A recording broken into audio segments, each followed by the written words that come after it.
आइए, सुनिए, देखिए, समझिए सनातन सत्य। जैसी दृष्टि वैसी सृष्टि, दृष्टि विज्ञान। कुदरत, कुदरती रचना एवं कुदरत के कानून से शाश्वत सुख की प्राप्ति। जोधपुर के परम पूज्य महात्मा उपासक प्रोफेसर डॉक्टर सोहन राज तातेड़ के निर्देशन में सनातन सत्य। जैसी दृष्टि वैसी सृष्टि, दृष्टि विज्ञान।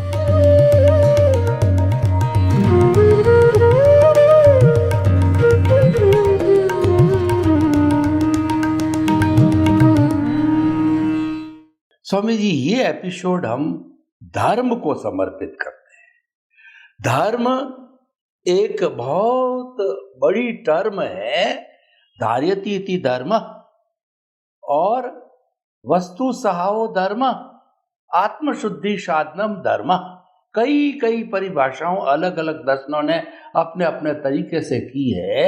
और अध्यात्म विज्ञान, जहाँ तक मैंने पढ़ा है, आपकी पुस्तकों को, आपकी वाणी को सुना है, 3 भागों में धर्म को आपने बांटा है। सामाजिक धर्म और कुल धर्म और तीसरा आत्म धर्म। तो इन 3 का हम अगर साथ में पालन करें तो भी कोई प्रॉब्लम नहीं है, और हर एक का मकसद भी अलग अलग है। तो इसीलिए, लेकिन मानव जीवन का लक्ष्य है कि मुक्ति को प्राप्त करना, तो आत्म धर्म हमें प्राप्त करना होगा। तो कृपया अध्यात्म विज्ञान की दृष्टि से आप तीनों धर्मों की व्याख्या खोल करके करिए, और इनसे क्या प्राप्त होता है वह भी आप हमें बताइए। प्रश्न के लिए धन्यवाद। पूरे विश्व के अंदर वैसे तो सांप्रदायिक रूप में अनेक धर्म है, मगर कैटेगरी वाइज 3 प्रकार की कैटेगरी के धर्म है। सबसे पहला धर्म है मानव धर्म, दूसरा है सांप्रदायिक धर्म, और तीसरा है आध्यात्म विज्ञान यानी आत्मधर्म। इसमें पहला लेते हैं मानव धर्म, रिलीजियन ऑफ ह्यूमैनिटी। मानव धर्म का मतलब होता है एक इंसान दूसरे इंसान को कोई भी दृष्टिकोण से वो हेल्प करे, तन से, मन से, धन से, वाणी से, मार्गदर्शन से, या कोई फिजिकल हेल्प करे, कोई भी प्रकार। या तो भाव भी कर सकते हैं किसी के लिए, अच्छी भावना कि यह व्यक्ति कुछ परेशानियां में है, कुछ स्वास्थ्य अच्छा नहीं है, उसमें से वो बाहर निकल जाए, ऐसी मैं हृदय से प्रार्थना करता हूं कुदरत को। यानी ह्यूमैनिटी, मानव धर्म का मतलब होता है एक इंसान दूसरे इंसान को परिस्थितियों के अधीन हेल्प करने के लिए सोचे। ये मानव धर्म जो है वो इंसान का, हर मनुष्य का प्राथमिक धर्म है, फंडामेंटल रिलीजन। अगर मैं इंसान हूं और मेरे में इंसानियत नहीं है तो इंसान कहने के लिए मैं लायक नहीं हूं। और कुदरत का कानून भी ये है कि अगर जैसे 100% की इंसानियत, इसको श्रेष्ठ पुरुष बोलेंगे, और मिनिमम इंसानियत 35% तो होनी ही चाहिए एज ए ह्यूमन। अगर 35% से भी लेस हो गई आप में मानवता, तो नेक्स्ट बर्थ में आप एनिमल में जा सकते हैं, क्योंकि आप में इंसानियत, जो ह्यूमन की जो बेसिक क्वालिटी है, वो भी आपके पास नहीं है। तो मानव धर्म वो सबसे पहला फंडामेंटल धर्म है सभी इंसान के लिए, सभी मनुष्यों के लिए। दूसरा धर्म है सांप्रदायिक धर्म, जिसको कुल धर्म भी बोल सकते हैं, जिसको लौकिक धर्म भी बोल सकते हैं। जो धर्म पैदा होते ही मिलता है वो कुल धर्म है। जो मान्यताओं के आधार से चलता है वो सांप्रदायिक धर्म है। और सांप्रदायिक धर्म के अंदर सभी संप्रदाय में और सभी धर्मों में एक ही प्रकार का फॉर्मेट होता है और सभी धर्मों की थीम भी एक ही प्रकार की है। फॉर्मेट एक है, फॉर्मेट के अंदर के टाइटल अलग अलग है। जैसे सभी धर्मों के अंदर एक भगवान का टाइटल चाहिए, चाहे वो राम हो, कृष्ण हो, महावीर हो, शिव हो, स्वामीनारायण हो या और कोई भी हो, तो पहले एक कॉलम चाहिए भगवान का, दूसरा कॉलम चाहिए गुरु का जो गाइड करने वाले हैं, तीसरा कॉलम चाहिए मंदिर का जहां हम पूजा पाठ कर सके, चौथा टाइटल होता है मंत्र का जिससे हम उच्चारण करके समझ सके कि हमारी मान्यता क्या है। ओम नमो भगवते वासुदेवाय, ओम नमः शिवाय, जय जिनेन्द्र वगैरह वगैरह, जय स्वामीनारायण। तो ये मंत्र आ गया। पांचवा आ गया सभी कुल धर्मों का अलग अलग शास्त्र है, तो शास्त्र का कॉलम आया। छठा कॉलम आया, ये सब कुछ चलाने के लिए संस्था चाहिए, सभी की संस्था भी क्या है, अलग अलग, तो छठा कॉलम संस्था का आया। सातवां कॉलम आया रिचुअल्स, जो सभी धर्मों की अलग अलग होती है, सभी संप्रदायों की अलग अलग होती है, मगर रिचुअल्स का कॉलम होता है। आठवां कॉलम है वर्तमान गुरु शिष्य, जो मूल हो गए भगवान के रूप में, उसकी परंपरा में गुरु भी हो गए, मगर आज कौन विद्यमान है, गुरु और शिष्य, तो वर्तमान गुरु शिष्य चाहिए। लाइव, ये भी एक कॉलम है सभी धर्मों के अंदर। और लास्ट है प्रोसेशन, अलग अलग प्रकार के धर्मों में अलग अलग प्रकार के साल में 2, 3, 4, 5, 6 प्रोसेशन निकालते हैं अपने अपने संप्रदाय के माध्यम से। तो ये 9 प्रकार की जो चीज है इसको फॉर्मेट कहते हैं। और फॉर्मेट हमेशा जो संप्रदाय होता है उसमें ही होता है, और फॉर्मेट को फॉलो करने के पीछे थीम क्या है कि इसके लिए फॉर्मेट फॉलो करना है, तो उसका थीम सिंपल है, अगर आप फॉलो करोगे तो पुण्य बनेगा, और अगर आप इसको नहीं फॉलो करेंगे तो पाप बनेगा, या नेगेटिव उपयोग करोगे तो पाप बनेगा। और अगर आपको पाप की भुगतान नहीं करना है तो प्रायश्चित करो। उसका थीम है पुण्य, पाप एंड प्रायश्चित, मगर लास्ट में पुण्य का बैलेंस होना चाहिए। तो इसी को कुल धर्म कहते हैं, सांप्रदायिक धर्म कहते हैं। तो ये जो सांप्रदायिक धर्म है वो पाप, पुण्य और प्रायश्चित के लिए है, जो फॉर्मेट को फॉलो करता है। उसके ऊपर है आध्यात्म विज्ञान या तो आत्मधर्म, जिसमें आत्मा की पहचान वो प्रमुख है,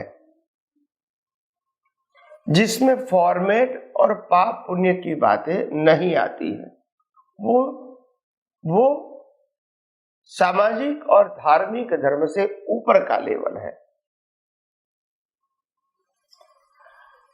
तो जो आध्यात्म विज्ञान है या आत्मधर्म है, वो ये कहना चाहते कैसे भी करके आत्मा की पहचान करो, जागृति के अंदर रखो और अंत में अनुभव करो। तो अभी आत्मा की पहचान तो ज्ञानी पुरुष के माध्यम से मानो के हो गई कि मैं शुद्ध आत्मा हूं, मैं शरीर से मुक्त ऐसा चेतन अविनाशी और अनंत शक्ति वाला ऐसा शुद्ध आत्मा हूं, यह पहचान मेरी हो गई। मगर क्या इतना विज्ञान काफी है आत्मा की अनुभूति के लिए? तो नहीं। अगर आत्मा की पहचान नहीं हुई फिर भी आत्मा था, और पहचान हुई तो भी वही आत्मा है। और दूसरी बात, हम आत्मा है मगर आत्मा में फंसे हुए नहीं है, चाहे जानते हैं या नहीं जानते, मगर फंसे हुए नहीं है। मगर फंसे हुए किस में है? जो हम नहीं है और हमारा भी नहीं है, और जहां हमारी कोई जिम्मेदारी भी नहीं है, फिर भी हम इसमें हम है, हमारा है और हमारी जिम्मेदारी है ऐसा मानते हैं। वो अज्ञान को मिटाने के लिए विज्ञान है। तो पूरा विज्ञान जो है वो कुदरती कानून और कुदरती रचना के ऊपर आधारित है। और कुदरत का मतलब होता है 6 तत्वों से बनी हुई दुनिया, 6 तत्वों से बना हुआ शरीर। पिंडेसो ब्रह्मांडे और ब्रह्मांडेसो पिंडे। पिंड और ब्रह्मांड में तत्व के रूप में कोई अंतर नहीं, अवस्था के रूप में अंतर है, तत्व के रूप में नहीं है। तो उसका एक नाम है कुदरत। आम लोगों को समझ में नहीं आया, इसलिए उसको कहा भगवान कि ये दुनिया भगवान ने बनाई, हालांकि तत्व से बनी हुई है। फिर दूसरा स्टेज आता है कि ये दुनिया चलो तत्व से बन गई, मगर चलेंगी कैसे? कोई रूल्स एंड रेगुलेशन है या नहीं? तो क्या है? उसका नाम है कुदरत का कानून, लॉ ऑफ नेचर। तो ये दुनिया कुदरत के कानून से चलती है, कोई व्यक्ति के गवर्नमेंट के कानून से नहीं चलती है। तो कुदरत का कानून क्या है आम आदमी को समझने के लिए? जैसे दिन रात होता है, ठंडी गर्मी बारिश होती है, भरती ओट होती है, पूनम अमास होती है, कई जगह हैवी बारिश होती है, कई जगह नहीं होती है, कई जगह ठंड ज्यादा होती है, कई जगह ठंड कम होती है, कहीं जगह गर्मी ज्यादा है, गर्मी कम है, ऐसा होता है। मगर ये कुदरत के कानून से होता है, कोई व्यक्ति के कानून से या कंट्रोल से नहीं होता है। इसके अलावा सूर्य, चंद्र, तारा, ग्रह, नक्षत्र, भरती ओट, तेजी मंदी, ये सब कुदरती कानून से चलता है। और इसके अलावा मनुष्य का पूरा जीवन जो कर्म फल स्वरूप है, वो भी कुदरती कानून के आधार से फल स्वरूप काम करता है। कोई व्यक्ति कर्म जरूर बनाता है अपने पुरुषार्थ से, मगर कर्म का फल तो कुदरत का कानून ही डिसाइड करेगा, व्यक्ति नहीं कर सकता। तो इसीलिए 6 तत्व जो परमानेंट है उसके नीचे आया कुदरत का कानून। कानून से दुनिया चलती है, कानून से सबका जीवन चलता है, ये कुदरत का कानून है। कोई व्यक्ति माने या न माने सबको लागू होगा, क्योंकि शरीर ही कुदरत का है, तो कानून भी किसका रहेगा? कुदरत का रहेगा। अभी कुदरत और कुदरती कानून से बनी हुई जो अवस्थाएं है, वो अवस्था का रचयिता भी कुदरत है। जो हम 5 इंद्रियों से अनुभव कर रहे हैं, ये सभी अवस्था की रचना भी कुदरत की है। तो जब कुदरती कानून और कुदरती रचना समझेंगे तो आपको विज्ञान समझ में आएगा कि दुनिया कैसे, कौन से सिद्धांत से, कौन से कुदरत के कानून से चलती है। ये रैंडम नहीं है। तो जब कानून समझ में आएगा, तत्व समझ में आएगा और अवस्था भी कुदरत की ही बनाई हुई है, तो फिर इंसान के अंदर जब विज्ञान समझ में आएगा तो रिलेटिव सत्यरूपी अज्ञान, जिसके अंदर देहाध्यास है, कर्ता भाव है, मालिकी भाव है, भोक्ता भाव है, वो नहीं रहेगा। क्योंकि शरीर भी कुदरत का, क्रिया भी कुदरत की, भुगतान भी कुदरती कर रहा है शरीर के रूप में, मालिक भी कुदरती है शरीर के रूप में। तो हमारा क्या है? हम तो मन वचन काया से मुक्त ऐसा शुद्ध। तो शुद्धात्मा को भुगतान नहीं है, शुद्धात्मा को सत्ता संपत्ति संबंध साधन भी शुद्धात्मा का नहीं है, शरीर को ही मिलता है और शरीर तो कुदरत का है। तो कहने का मतलब यह है, जब विज्ञान समझ में आता है तो आपको मालूम होता है ये विज्ञान में जो जो अवस्थाएं दिखती है, बिगिनिंग और एंड के रूप में, प्राप्ति और भुगतान के रूप में, ये सब कुदरती रचना है और वो मेरी हाजिरी में हो रहा है। इसमें न मैं हूं, न मेरा है और ना ही मेरी कोई जिम्मेदारी है। अगर ये विज्ञान समझ में आएगा तो विज्ञान घन स्वरूप आत्मा की अनुभूति हो सकती है, क्योंकि ये सभी प्रक्रिया मेरी हाजिरी में हो रही है, मेरी कोई अवस्था नहीं है। मैं विज्ञान घन हूं और ये अवस्था विज्ञान स्वरूप है। ज्ञानी पुरुष दादा भगवान ने इसको साइंटिफिक सर्कमस्टेंशियल एविडेंस कहा।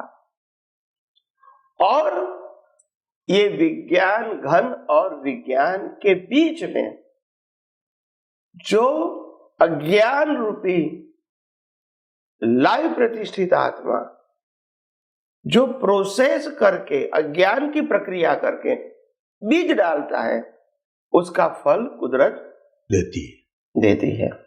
तो इसीलिए ये जो तीनों बात है कि आध्यात्म विज्ञान या आत्मविज्ञान, तो आत्मधर्म, तो आत्मधर्म का मतलब आत्मा में ही रहना है, शरीर और अवस्थाओं में रहना नहीं है।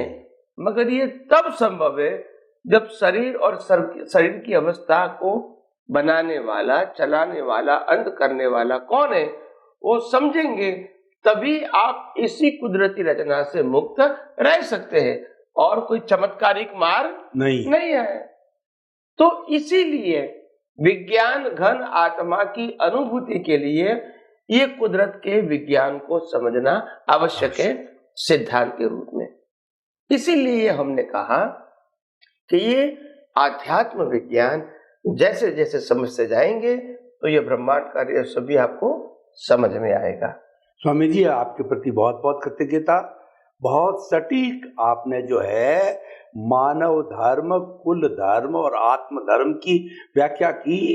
तो मैं अपने शब्दों में कहना चाहूंगा कि मानव धर्म का अर्थ है परस्पर ग्रो जीवा नाम, जियो और जीने दो, मैं भी जीऊं और आप भी जिए, पड़ोसी भी है जिए, और समस्त प्राणी जो है इस जगत के है वो आनंद पूर्वक जीवन यापन करे। गिव एंड टेक का फॉर्मूला हो गया। और दूसरा सांप्रदायिक जो है कुल धर्म है, वह जो है ज्ञान से जुड़ा, उसका पालन करना ज्ञान है, उसका पालन नहीं करना है वह अज्ञान है। और इससे प्राप्ति होती है शद गति की प्राप्ति होती है, दुर्गति टल जाती है। अगर मानव धर्म और कुल धर्म का पालन करते हैं, दुर्गति टलती है, वह भी अच्छी है। लेकिन कोई पहुंचा हुआ साधक कहे कि मैं तो अपना समय बर्बाद नहीं करना चाहता, मुझे तो जल्दी से जल्दी मुक्ति को जाना है, और वह मानव ही सोच सकता है, मानव ही कर सकता है, मानव ही जा सकता है, तो ऐसे लोगों को आत्मधर्म अपनाना चाहिए। कुदरती रचना और कुदरत के कानून से शाश्वत सुख यानी परमात्मा की प्राप्ति होती है। स्वामी जी, बहुत सुंदर, सटीक, सहज, सरल, सुगम आपने जो समाधान दिया, उसके लिए आपके प्रति कृतज्ञता। जय सच्चिदानंद। जय सच्चिदानंद। स्वामी जी, दादा भगवान का दर्शन बहुत विस्तृत है। पिछले एपिसोड में हमने दादा भगवान की फिलॉसफी के बारे में बात की, 5 आज्ञा के बारे में बात की, और ये एपिसोड जो है हम उनके 5 व्यवहारिक सूत्र, जो कि व्यवहार जगत में अचूक कहे जाते हैं, और यहां तक कहा जाता है कि उन 5 सूत्रों को जैसे 5 आज्ञा दार्शनिक रूप से है, साधना की दृष्टि से है, निश्चय जगत की दृष्टि से है, उसी तरह से 5 सूत्र व्यवहार जगत में है। हम व्यवहार जगत में बहुत ज्यादा जीते हैं, निश्चय जगत में बहुत कम समय जीते हैं। तो 5 सूत्र उन्होंने बहुत सुंदर सुंदर दिए। पहला सूत्र है कि जगत निर्दोष, दूसरा टकराव टालिए, तीसरा एडजस्ट एवरीवेयर। तो पहले मैं 5 साथ नहीं लेकर के इन 3 को आपसे जो इसकी व्याख्या चाहूंगा, और किस तरीके से अगर व्यक्ति इन सूत्रों को अपने जीवन के अंदर डालता है, जो कि बहुत सहज, सरल, सुगम है, कोई तरह की विशेष क्रिया प्रतिक्रिया कुछ नहीं करनी पड़ती है, तो उसको विस्तार से समझाइए कि किस तरीके से व्यवहार जगत के ये तीनों सूत्र आम आदमी, कम पढ़ा लिखा, आदिवासी, ग्रास रूट गांव का व्यक्ति भी अगर पालन करे और बड़ा से बड़ा चिंतक पालन करे, तो सभी एक समान अपना व्यवहार जगत अच्छा बना सकते हैं। स्वामी जी कृपया प्रकाश डालिए। प्रश्न के लिए धन्यवाद। बड़ी बात यह है कि जगत निर्दोष,